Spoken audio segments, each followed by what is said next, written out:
Gokulnagar CTI camp সংলগ্ন এলাকায় Lipika Dasgupta Memorial স্কুলে চতুর্থ বর্ষপূর্তি অনুষ্ঠানের প্রদীপ জ্বালিয়ে শুভ সূচনা করেন রাজ্যের মুখ্যমন্ত্রী ডক্টর মানিক সাহা।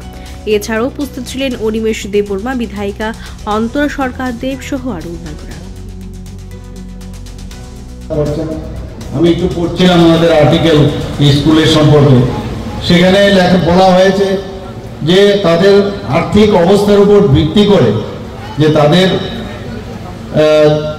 যে এখানে যে ফিজ রাখা হয়েছে, এটা কিন্তু আমার মনে হয় না এটা একটা দৃষ্টান্ত। ত্রিপুরাতে আর এই ধরনের ঘটনা হয়েছে বলে আমার মনে হয় না, যে এত সুন্দরভাবে। আর এই এলাকার জন্য তো একটা, আমি বলবো যে একটা ইনস্টিটিউশন, একটা মন্দিরের মতো হয়ে গেছে।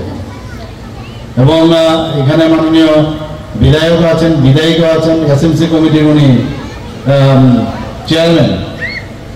তো সেই ওনাকে আমি বলবো যে যেভাবে স্কুলটা ওনারা 4 বছর ধরে চালিয়ে যাচ্ছে, আগামী দিনও ওনারা চালাবেন। আমি আশা করি যে সর্বাঙ্গীন যে শিক্ষা সেটাকে প্রদান ওনারা করবেন। এবং আমি নিশ্চিত যে স্কুলের ভবিষ্যৎ কিন্তু উজ্জ্বল। ক্লাস 8 পর্যন্ত আপাতত ডিসিশন নেওয়া হয়েছে, পরবর্তী সময়ে ক্লাস 12 অব্দি, ক্লাস 10 এবং 12 অব্দি স্কুলকে করবে। এবং আমি আমার বন্ধুবর ডক্টর আলিপ্য দাশগুপ্তকে আমি ধন্যবাদ দেব যে এই ধরনের একটা চিন্তা ভাবনা উনি করেছেন।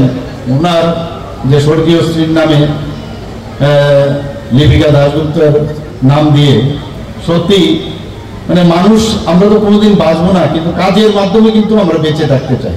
আমি বলবো এইভাবে, আমরা সবসময় বলি আমরা এখন জনপ্রতিনিধি, মানুষের জন্য, we are born for the peoples, born for others. এই যে একটা বিষয়, সেটা কিন্তু আজকে ডক্টর আলিপ্য দাশগুপ্ত দেখিয়ে দিয়েছেন যে এই ধরনের একটা উদ্যোগ ওনারা নিতে পারেন।